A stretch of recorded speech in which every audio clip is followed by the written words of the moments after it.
Muy buenas noches, compañeros ingeniera.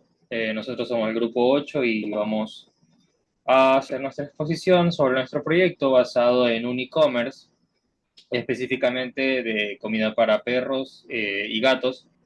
Ahora, como diseño y arquitectura de un sistema de comercio electrónico especializado en alimentos para mascotas, vamos con lo siguiente. La introducción del planteamiento del problema, como contexto, nosotros llevamos que llegamos a la conclusión de que en Ecuador la tenencia de mascotas ha crecido sostenidamente, incrementando la demanda de alimentos balanceados y suplementos. El e-commerce viene a ser para estas mascotas un mercado en expansión.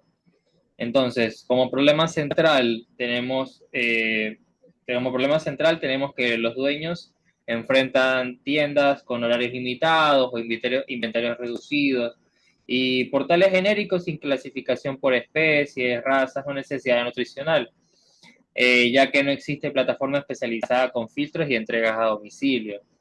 Ahora, una propuesta que nosotros estamos tratando de implementar es que el e-commerce mantenga un catálogo filtrado por tipo de mascota, carritos, pedidos y pagos seguros, con arquitectura en capas, utilizando Spring Book más el MySQL como base de datos, que garantiza escalabilidad y seguridad.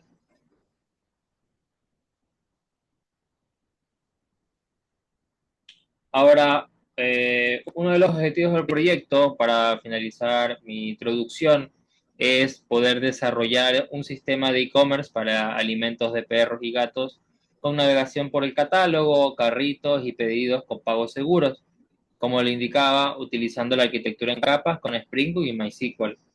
Uno de los objetivos específicos vendría a ser es diseñar el MVP, MVC más REST para una API escalable, implementar módulos con autenticación, catálogos, carritos pedidos, pagos y envíos, como una de las mejoras que se fue implementando durante todo el proceso del proyecto. Integrar pasarelas de pago externas y servicios de envíos que garantiza la seguridad con JSON Web Tokens y HTTPS de manera segura. Aplicar patrones de repository, service layer para código limpio y desacoplado.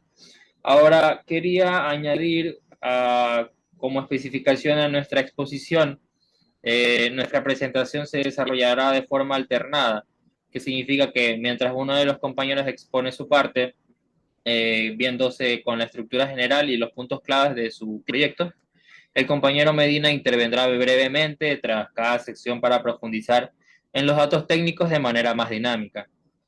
Dicho eso, vamos con lo siguiente. Muchas gracias. Requerimientos funcionales. Requerimiento número uno. Registro de usuario. Crear una cuenta con nombre, correo y contraseña. La prioridad es alta. El requerimiento número dos es la autenticación. Un login con correo y contraseña y emisión de token. La prioridad también es alta. Requerimiento número tres. El catálogo de productos. Podemos explorar los productos a través de un filtro para mascota, categoría y marca. También su prioridad es alta. Requerimiento número cinco. Gestión del carrito. Agregar, modificar cantidad o eliminar los ítems del carrito. También es prioridad alta. Requerimiento número 6. Generación de pedido. La confirmación del carrito y generar pedido con estado dependiente. También la prioridad es alta. El requerimiento número 7. Procesamiento de pago. Seleccionar método de pago y confirmar con pasarela externa, o sea, una API externa para manejar la pasarela de pago. La prioridad es alta. El requerimiento número 9, historial de pedido. Podemos consultar historial de pedidos con estado y detalle. Esa prioridad es media. Y por último, el requerimiento número 10 es la cancelación del pedido. Podemos cancelar los pedidos que están pendientes o pagados con reembolso. Esta prioridad es media. Requerimientos no funcionales. El rendimiento. El tiempo de respuesta debe ser menor a 2 segundos. En consultas de catálogo bajo carga formal. La seguridad. El 100% de los endpoints están bajo este HTTPS y autenticación con JSON Web Token. Los datos son sensibles y cifrado. La mantenibilidad. El código se maneja en capas. Por ejemplo, el controlador, el servicio, el repositorio, en el servidor de Spring con bajo acoplamiento. La escalabilidad. Escalada horizontal del backend sin downtime ni rediseño del sistema. Disponibilidad. Debe estar disponible el 99.5 de mensualmente garantizado. Nunca puede estar disponible al 100% porque realmente hay días en los que se realiza mantenimiento. Compatibilidad. Interfaz responsiva compatible con Chrome, Firefox, X y dispositivos móviles. Como es una API REST, puede ser consumida por cualquier otro servicio o otra interfaz gráfica como una aplicación móvil o algún otro servicio con Angular o React. Arquitectura y patrones de diseño. La arquitectura cliente-servidor de tres capas con Spring Boot, modelo vista controlador, más una API REST, más JSON Stainless. La arquitectura define la estructura global del frontend, el backend con MySQL y servicios externos, como las API de pago y las API de servicio de envío. El diseño define la lógica interna de cada módulo. El modelo vista controlador separa la lógica de la presentación. Spring Boot maneja modelo vista controlador, pero estamos presentando no, estamos presentando la vista a través de Angular. Entonces, Spring Boot, el servicio de Spring Boot maneja el modelo y el controlador. Envía los datos serializados, los objetos Java serializados en formato JSON a la vista que sería consumido por Angular. Y ahí sería el modelo vista controlador de manera desacoplada entre Spring Boot y Angular. Repositorio. Centraliza acceso a datos desacoplados y servicio, del desacoplado servicio. Esta capa de arquitectura se encarga de centralizar el acceso a datos, desacoplando los servicios. La lógica maneja, maneja la comunicación entre el repositorio, el servicio y el controlador. El servicio encapsula reglas de negocio en servicios reutilizables. Aquí van, en esta capa van las lógicas del negocio del e-commerce. Los DTO, control que datos se exponen en la API. Los DTO es, ¿cómo que se llama? Objeto de transferencia de datos. Se puede enviar solo lo necesario y extraer solo lo necesario para desacoplar las entidades de la base de datos. El singleton, Bean de Spring optimizadas al uso de recursos. Por defecto en Spring Boot se manejan los Bean en el ciclo de vida en el ciclo de vida de los Bean en Spring Boot se manejan de manera singleton. Se crea una sola instancia y esa es usada para las demás clases a lo largo del servicio.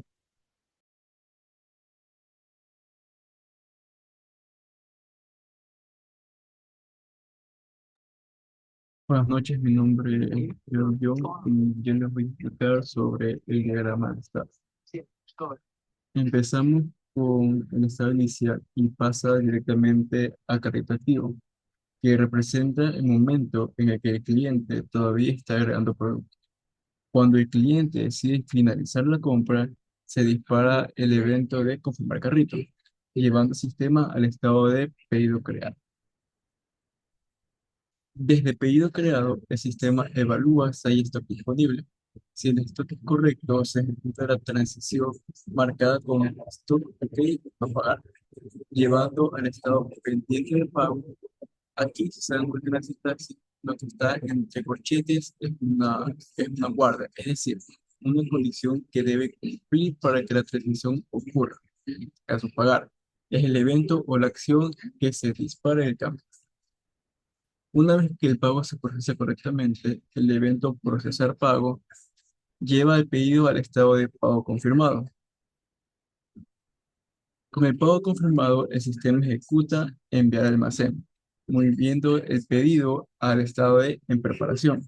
Luego, al asignarse un repartidor mediante asignar repartidor, el pedido pasa a en camino.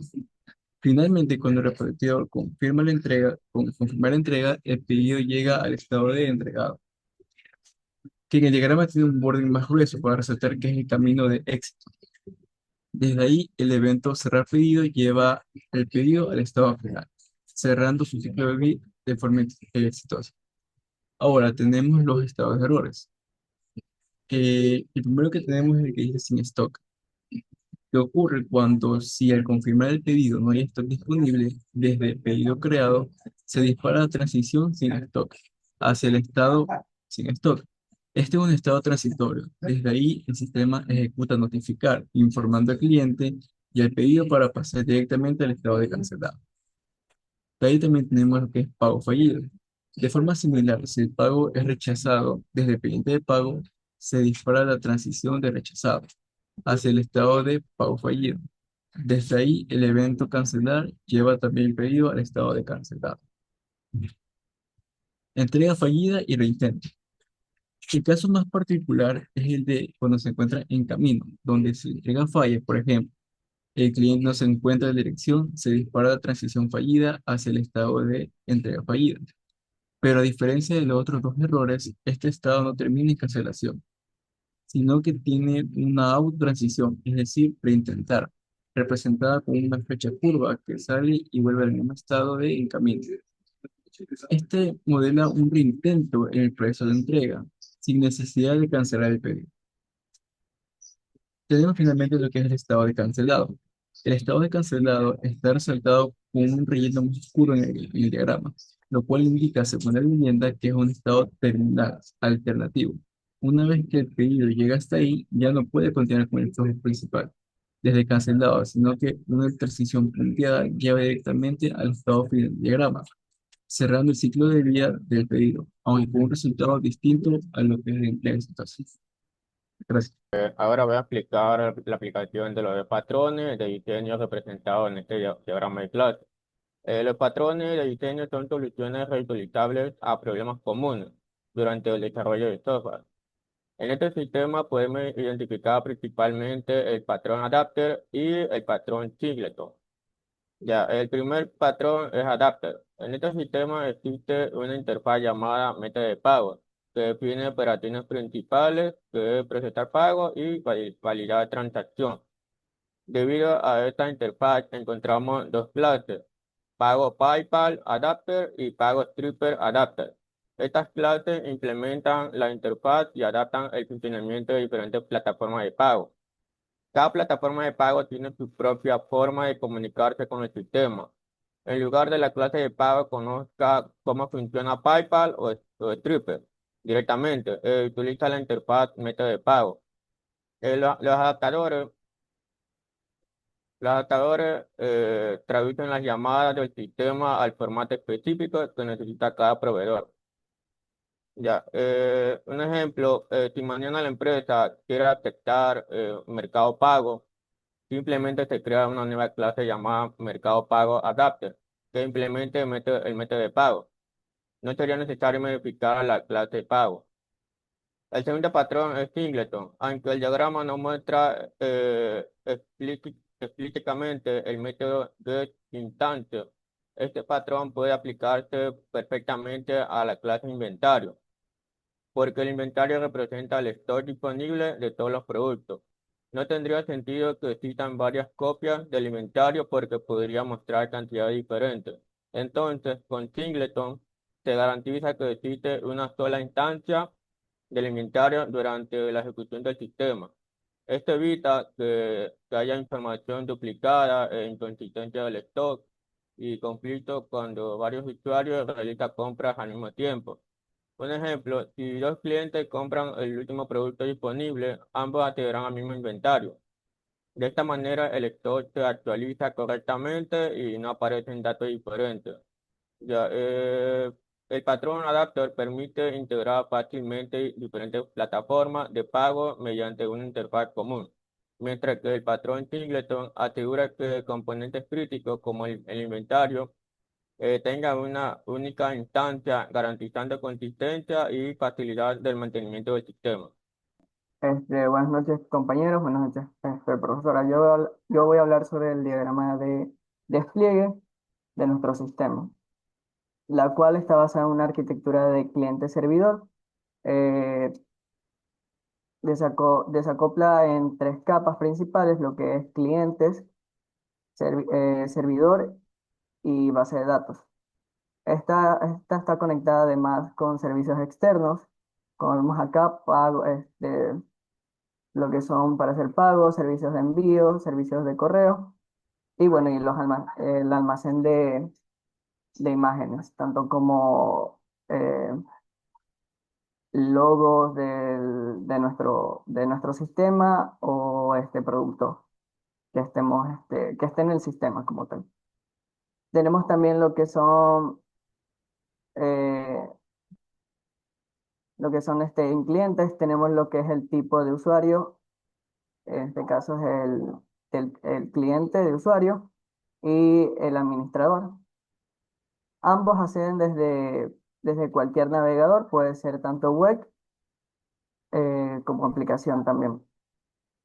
Bueno, estos se conectan en el servicio de forma segura utilizando un protocolo HTTPS. El servidor eh, está dividido en dos componentes independientes que se comunican entre sí mediante una API REST usando el formato JSON. El servidor web, el frontend, está desarrollado en Angular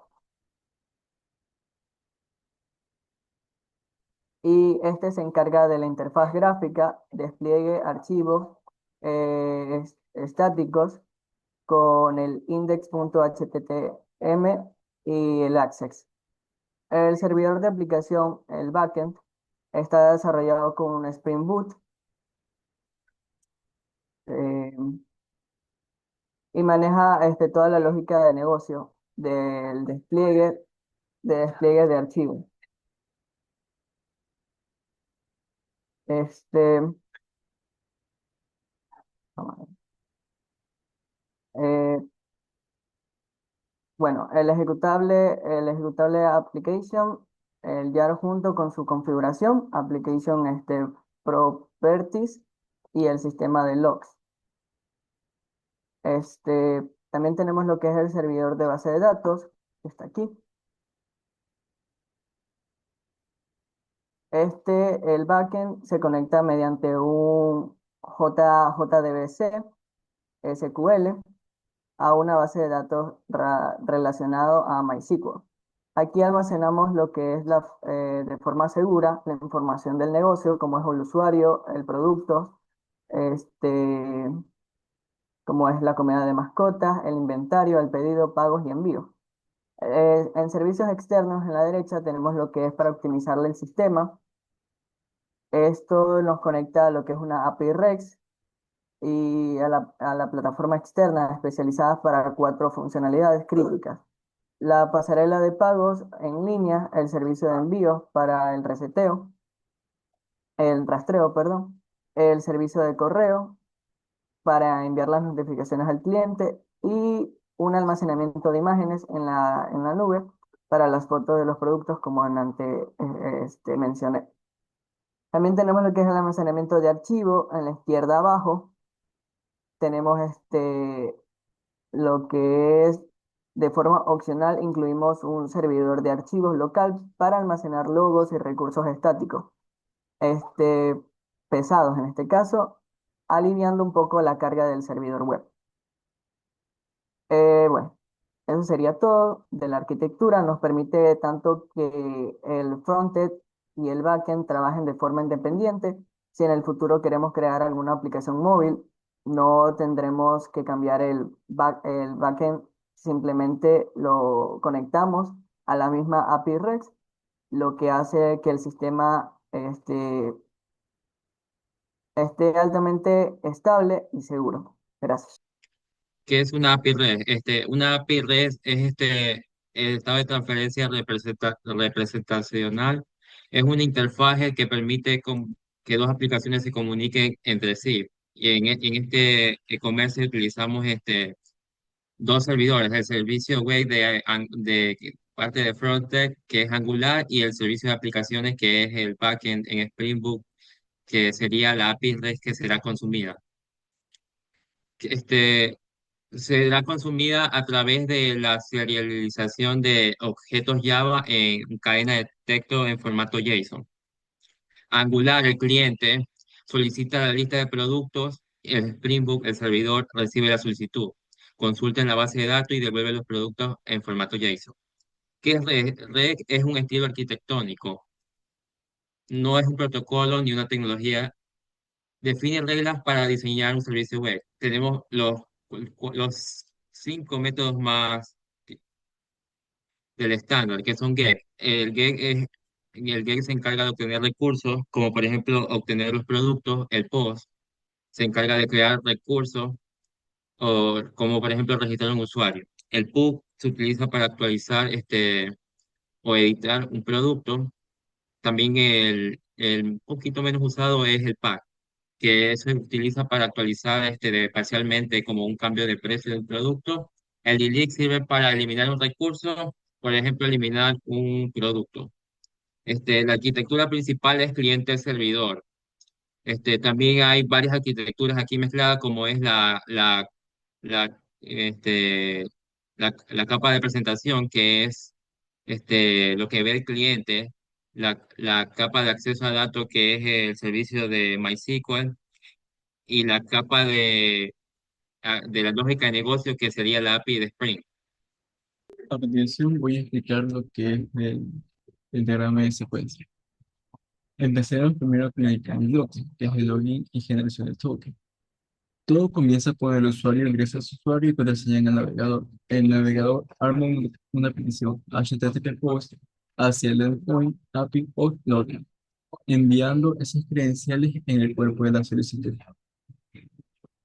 Luego se verifica en el backend, donde el servidor recibe la petición y consulta la base de datos con un select usuario where email para extraer los datos de esta cuenta, el hash de la contraseña y el rol del usuario. Aquí es importante resaltar que la contraseña nunca se guarda en texto plano. Se almacena como un hash generado normalmente con el algoritmo Bit. Por eso, en el siguiente paso, el servidor no compara texto directamente, sino que usa Bitrate Matches para verificar si la contraseña ingresada corresponde a ese hash. Luego estamos con el bloque condicional, donde se verifican las credenciales válidas o inválidas. Aquí aparece el primer marco alt, que en un ML representa una estructura condicional, similar a lo que es un if-else, ya que tiene dos ramas. La primera rama son las credenciales válidas. El servidor genera el JSON token. Este token tiene tres partes: el header, el payload y la firma. En el payload van los claims, es decir, la información codificada, el ID del usuario, su rol y la fecha de expiración. El servidor responde con 200 OK, entregando un exit token y un refresh token. El navegador guarda esos tokens ya sea en el local storage o en memoria y redirige el usuario al dashboard. En la rama número 2, las credenciales inválidas, el servidor responde con un 401 unauthorized y un mensaje de credenciales incorrectas. El navegador simplemente muestra el error al login del usuario. En el bloque 2, que es la petición o un recurso protegido, ahora pasamos a lo que es el segundo escenario. El usuario ya inició sesión y quiere ver la sesión de mis pedidos. Aquí el diagrama muestra paso a paso todas las validaciones de seguridad que atraviesa un JSON token antes que el servidor entregue la información. Al local el envío de la petición, el navegador realiza un GET a la API de pedidos, incluyendo el token en el header authorization, con el formato BIR. El servidor primero extrae este token del encabezado de la petición. En la primera validación, el primer alt pregunta si el token está ausente o mal formado. Si es así, el servidor corta el flujo inmediatamente con un 401 unauthorized, indicando token no proporcionado. Si el token sí está presente, el flujo continúa y el servidor pasa a validar la firma del JSON Web Token usando la clave secreta o la clave pública, según lo que el algoritmo afirme que se usa. La segunda validación. Dentro de este mismo flujo aparece un segundo address. Si la firma del token es inválida, por ejemplo, si fue alterado o no corresponde a la clave del seguidor, se responde con 401 y el mensaje de token inválido. Si la firma es válida, se garantiza que el token no fue modificado y el servidor continúa verificando la fecha de expiración, es decir, el de expresión o EXP. La tercera validación, aquí es la parte más interesante del diagrama, porque en el tercer maneja lo que es la expiración. Si el token expiró y el servidor responde con un 401 con un token expirado, pero en vez de forzar al usuario a volver a loguearse de nuevo, el navegador automáticamente envía una petición post al API con refresh, incluyendo el refresh token. El servidor valida este refresh token. Si es válido, genera un nuevo access token, respondiendo con un 200 paquetes. Con ese nuevo token, el navegador intenta automáticamente la petición original al get a pedido. Esto ocurre de forma transparente para el usuario. Es decir, él nunca nota que el token es. Una vez que el token está validado y vigente, es decir, que pasó las tres validaciones sin problema, el servidor extrae los claims del token, el ID de usuario y su rol, y con esos datos realiza la consulta select, pedidos where ID de usuario en la base de datos. La base de datos devuelve la lista de pedidos y el servidor responde con un 200 OK, entregando esos pedidos en formato JSON. Y finalmente, el navegador muestra la lista de pedidos del usuario. Gracias. Ahora bien, entre las metodologías de riesgo se presenta el mapa de calor de riesgo del proyecto. Este diagrama nos ayuda a identificar que los problemas podrían afectar más al sistema y a cuáles deben entenderse primero. El mapa de calor, como pueden visualizar, se interpreta considerando dos factores: la probabilidad de que ocurra un riesgo y el impacto que tendría en el funcionamiento del e-commerce. Mientras más alta sea la posibilidad y mayor sea el impacto, más crítico se vuelve el riesgo para el proyecto. Ahora, en nuestro caso, uno de los riesgos principales es la caída del sistema en momentos de alta demanda, ya que esto puede pasar, por ejemplo, cuando muchos usuarios ingresan al mismo tiempo para comprar alimentos. Para reducir este riesgo, se plantea usar escalado en el backend, permitiendo que el sistema aumente su capacidad cuando haya más tráfico. Otro riesgo importante son los retrasos en los envíos. Como el proyecto depende de entregas a domicilio, un retraso puede afectar directamente la experiencia del cliente, y por eso se propone trabajar con acuerdos de nivel de servicio, conocidos como los SLA, y contar con un proveedor de respaldo en caso de fallas. Ahora, también se identifica en el riesgo, en el scope creep, que significa que el proyecto empiece a crecer demasiado con funciones no planificadas. Para evitar eso, se debe manejar un backlog priorizado, donde primero se desarrollan las funcionalidades más importantes con autenticación, de catálogos, carrito, pedido y pagos. Y finalmente, está el riesgo de baja adopción, ya que por parte de los usuarios, aunque el sistema funcione correctamente, si no es fácil de usar o no responde a las necesidades reales de los clientes, puede que no tenga aceptación. Por esto se plantea realizar pruebas tempranas de usabilidad para validar la experiencia del usuario desde las primeras etapas. Y eso sería el gestionamiento que mantenemos hasta el momento de lo que es la matriz de riesgo de nuestro proyecto. Los endpoints de la API REST principales. Tenemos endpoint principal, tenemos POST. Tenemos el endpoint de autenticación en la cual se envía una petición de tipo POST. Cuando el usuario inicia sesión con su correo y contraseña, el servidor responde con un token si el usuario realmente está autenticado en la base de datos. Tenemos el segundo endpoint que es GET, que API producto. Puedes recibir los productos a través de catálogos por filtro al realizar una petición GET. Para realizar este tipo de petición se tiene que tener en cuenta que debes tener el token, porque estas rutas están protegidas por la seguridad de Spring Security. Tenemos el siguiente endpoint que es post API carrito ítem, que significa que podemos agregar al carrito un ítem a través de una petición POST. También tenemos otra petición POST de APIs pedido, que podemos crear un pedido realizando la petición POST. También tenemos otra de POST que es de la API de pago, que es procesar pago. Esta API se comunica con otra API que es de la de pasarela de pago para realizar el pago. ¿Qué significa red? Tran- Significa estado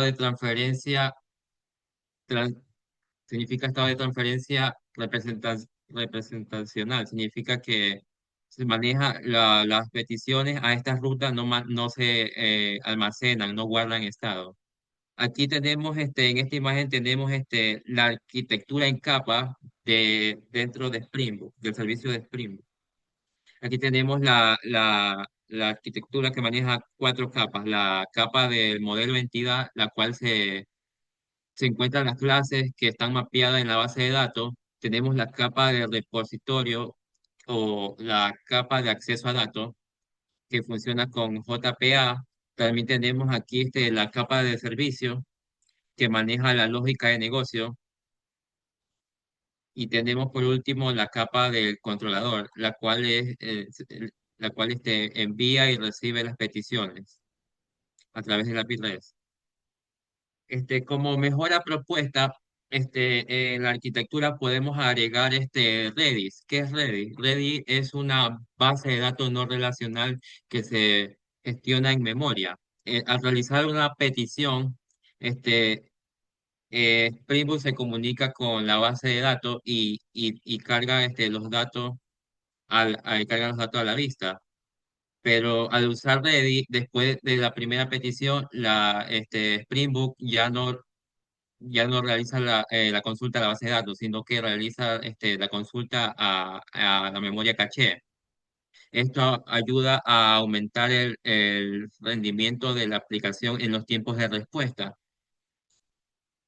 A continuación voy a mencionar checklist, el método formal aplicado al diseño. Se aplicó una revisión por checklist para verificar que el diseño cumpliera con los principios de una arquitectura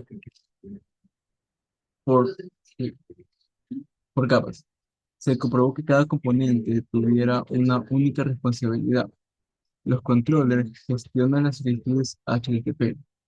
Los services implementan la lógica de negocios y los repositorios realizan el acceso a los datos.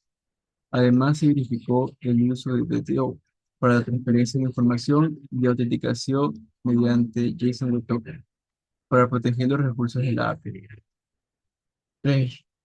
El diseño es robusto porque separa claramente las responsabilidades entre las distintas capas, lo que facilita el mantenimiento, las pruebas y la escalabilidad del sistema. Asimismo, el uso de validaciones, transacciones y autenticación fortalece la fiabilidad de la aplicación al garantizar la integridad de los datos y restringir el acceso a usuarios autorizados.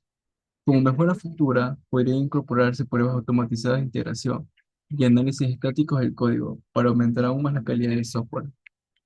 Como técnica propuesta, tenemos el encapsulamiento, ya que esto protege los datos internos de las clases y evita que sean modificados de forma incorrecta, mejorando la seguridad y la integridad de la información. Una de las aplicaciones que se podrían dar a este sistema es de que las entidades del e-commerce mantienen sus atributos como private y el acceso a ellos se realiza mediante métodos getter y setter o mediante DTOs para controlar la información que se envía y se recibe de la API REST. Otra técnica que podría ser propuesta para nuestra propuesta de mejora es la separación de responsabilidades, que vendrían a ser los principios de CRP, ya que la separación de responsabilidades permite que cada clase tenga una única función dentro del sistema, facilitando el mantenimiento, las pruebas y la escalabilidad. Además, reduce el acoplamiento entre los componentes. Dando eso como ejemplo, tenemos en que el backend, como Spring Boot, la lógica de negocio se implemente en la capa de servicios service, mientras que los controladores, o sea, los controllers, solo reciben la solicitud de HTTP y devuelven las respuestas. El acceso a la base de datos se delega a los repositorios y de esta manera cada capa cumple una responsabilidad específica y el sistema es más fácil de mantener y de ampliar.